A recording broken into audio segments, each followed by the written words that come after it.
अगर आप किताबें पढ़ने के शौकीन हैं तो मैं हूं संतोष और मैं पढ़ रहा हूं रिच डैड पुअर डैड। तो आइए रॉबर्ट डी कियोसाकी द्वारा लिखित इस पुस्तक का अध्याय 2 शुरू कर रहे हैं, जिसमें सबक पहला है, अमीर लोग पैसे के लिए काम नहीं करते। तो यदि आप पुस्तकें पढ़ने के शौकीन हैं तो इस सीरीज में शामिल हो जाइए। इसके पहले मैंने अध्याय 1 और प्रस्तावना कंप्लीट कर लिया है और आज के इस सेशन में हम अध्याय 2 पढ़ेंगे। तो चलिए शुरू करते हैं। डैडी, क्या आप मुझे बता सकते हैं कि अमीर कैसे बना जाए? यह सुनते ही मेरे डैडी ने अपना शाम का अखबार नीचे रख दिया। बेटे, तुम अमीर क्यों बनना चाहते हो? क्योंकि आज जिमी की मम्मी अपनी नई कैडलिक कार में आई और वे लोग पिकनिक पर अपने समुद्र तट वाले घर पे जा रहे हैं। जिमी अपने साथ 3 दोस्तों को ले गया, परंतु माइक और मुझे नहीं ले गया। उसने हमसे ये कहा कि यह हमें इसलिए नहीं ले जाएगा क्योंकि हम गरीब बच्चे थे। उसने ऐसा कहा? डैडी ने अविश्वास से पूछा। हाँ, बिल्कुल ऐसा, मैंने दर्द भरी आवाज में कहा। डैडी ने अपना सिर हिलाया, नाक तक चश्मे को चढ़ाया और अखबार पढ़ने लगे। मैं उनके जवाब का इंतजार करता रहा। यह 1956 की बात है। तब मैं 9 साल का था। किस्मत की बात की थी कि मैं उसी पब्लिक स्कूल में जाता था जिसमें अमीर लोगों के बच्चे पढ़ते थे। हम शुगर प्लांटेशन के कस्बे में रहते थे। प्लांटेशन के मैनेजर और कस्बे के बाकी लोग जैसे डॉक्टर, बिजनेसमैन और बैंकर अपने बच्चों को पहली क्लास से छठी क्लास तक इसी स्कूल में भेजते थे। छठी क्लास के बाद बच्चों को प्राइवेट स्कूलों में भेजा जाता था। अगर मेरा परिवार सड़क के दूसरे छोर पर रह रहा होता तो मुझे अलग तरह के स्कूल में भेजा जाता, जहां मेरे जैसे परिवारों के बच्चे पढ़ते थे। छठी क्लास के बाद इन बच्चों की तरह मैंने भी पब्लिक इंटरमीडिएट और हाई स्कूल किया होता, क्योंकि उनकी ही तरह मेरे लिए भी प्राइवेट स्कूल में जाना संभव नहीं था। मेरे डैडी ने आखिर अखबार को रख दिया। मुझे पता था वे क्या सोच रहे थे। उन्होंने धीमे से शुरुआत की। अगर तुम अमीर बनना चाहते हो तो तुम्हें पैसे बनाना सीखना चाहिए। मैंने पूछा, मैं पैसे बनाना किस तरह से सीख सकता हूँ? अपने दिमाग के इस्तेमाल से, उन्होंने मुस्कुराते हुए कहा, जिसका असली मतलब यह था कि बस मैं तुम्हें इतना ही बता सकता हूँ, या मैं इसका जवाब नहीं जानता, इसलिए मुझे तंग मत करो। अगली सुबह मैंने सबसे अच्छे दोस्त माइक को अपने डैडी की बातें बताई। जहां तक मुझे याद है, उस स्कूल में मैं और माइक ही 2 गरीब बच्चे थे। माइक भी मेरी ही तरह था, क्योंकि वह किस्मत की वजह से ही स्कूल में था। ऐसा लगता था जैसे किसी ने कस्बे के स्कूलों की सरहदें तय कर दी थी, और इसी कारण हम लोग अमीर बच्चों के स्कूल में पढ़ रहे थे। सच कहा जाए तो हम लोग गरीब नहीं थे, परंतु हमें ऐसा लगता था क्योंकि बाकी सभी बच्चों के पास नए बेसबॉल ग्लव्स, नई साइकिलें और हर चीज नई होती थी। मम्मी और डैडी हमें सभी जरूरत की चीजें दिलवाते थे, जैसा खाना, घर, कपड़े, परंतु इससे ज्यादा कुछ नहीं। मेरे डैडी कहा करते थे, अगर तुम्हें कोई चीज चाहिए तो उसके लिए तुम काम करो। हमें बहुत सी चीजें चाहिए थी, परंतु 9 साल के बच्चे के करने के लिए कुछ ज्यादा काम मौजूद नहीं था। माइक ने पूछा, तो पैसा कमाने के लिए हमें क्या करना चाहिए? मैं नहीं जानता, मैंने कहा, परंतु क्या तुम इस काम में मेरे पार्टनर बनना चाहते हो? वो राजी हो गया और शनिवार की सुबह माइक मेरा पहला बिजनेस पार्टनर बन गया। हम दोनों पूरी सुबह यही सोचते रहे कि पैसा किस तरह कमाया जाए। कभी कभार हम उन बेफिक्र बच्चों के बारे में बातें करते रहे जो जिमी के समुद्र तट वाले घर पर मजे कर रहे होंगे। इससे थोड़ी चोट पहुंचती थी, परंतु यह चोट अच्छी थी, क्योंकि इसने हमें यह सोचने के लिए प्रेरित किया कि पैसा कैसे कमाया जाए। आखिरकार उस दोपहर को हमारे दिमाग में बिजली कौंध गई, और यह एक ऐसा विचार था जो माइक ने किसी विज्ञान की किताब में पढ़ा था।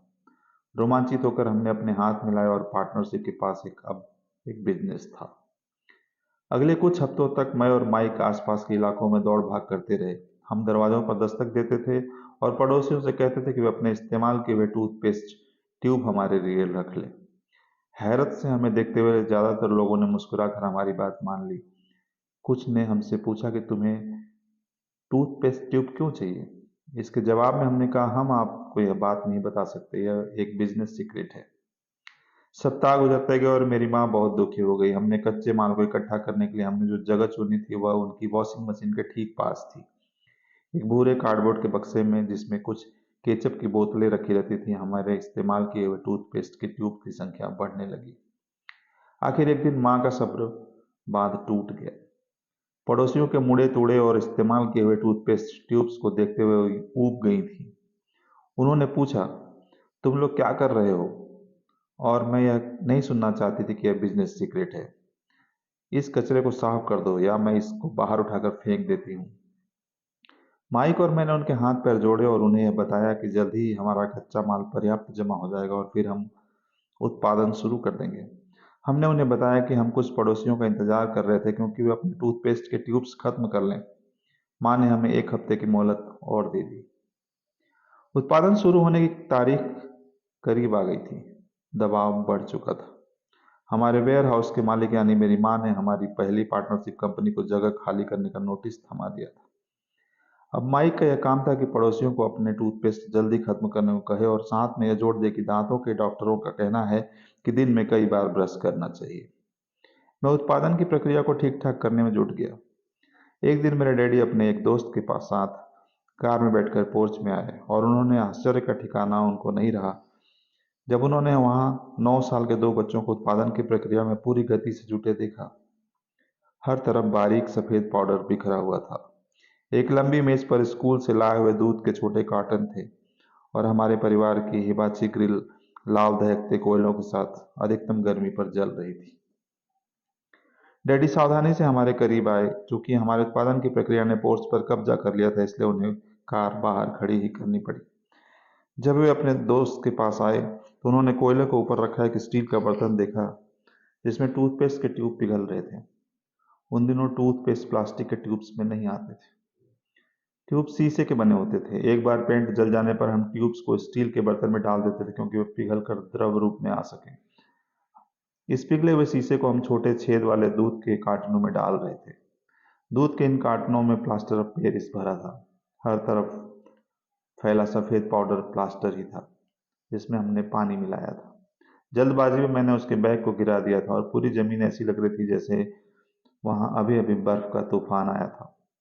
दूध के कार्टन बाहरी बक्से थे जिसमें भीतर प्लास्टर ऑफ पेरिस के सांचे थे। मेरे डैडी और उनके दोस्त हमें देखते रहे और हमें पिघले हुए शीशे को प्लास्टर ऑफ पेरिस के क्यूब के ऊपर छोटे से छेद में डालते रहे। संभल कर, मेरे डैडी ने कहा। मैंने बिना सिर उठाए हामी भर दी। आखिरकार जब शीशे को डालने का काम खत्म हो गया तो मैंने स्टील के बर्तन को नीचे रखा और डैडी की तरफ देखकर मुस्कुराया। उन्होंने हल्की मुस्कान के साथ पूछा, तुम लोग ये क्या कह रहे हो? क्या कर रहे हो? हम वही कर रहे थे जो आपने बताया, हम अमीर बनने जा रहे हैं, मैंने कहा। माइक ने सिर को हिलाते हुए मुस्कुराते हुए कहा, हाँ, हम दोनों पार्टनर हैं। डैडी ने पूछा, और इन प्लास्टर के सांचों में क्या है? देखिए, मैंने कहा, इसमें एक बहुत अच्छी चीज है। छोटे हथौड़े से मैंने सील को ठोका जिससे बाहरी खोल टूट गया। सावधानी से मैंने ऊपर के आधे प्लास्टर को हटाया और जस्ते का एक सिक्का बाहर गिर गया। हे भगवान, मेरे डैडी ने कहा, तो तुम लोग जस्ते के सिक्के ढाल रहे थे? बिल्कुल सही, माइक ने कहा, हम वही कर रहे थे जैसा आपने हमसे कहा था, हम पैसा बना रहे थे। मेरे डैडी के दोस्त जोर से हंसने लगे। मेरे डैडी भी मुस्कुराया और उन्होंने अपना सिर हिलाया। उनके सामने आग और टूथपेस्ट के ट्यूब्स के बक्से के साथ सफेद धूल में लिपटे हुए दो बच्चे खड़े थे जो इस कान से उस कान तक खुलकर मुस्कुरा रहे थे।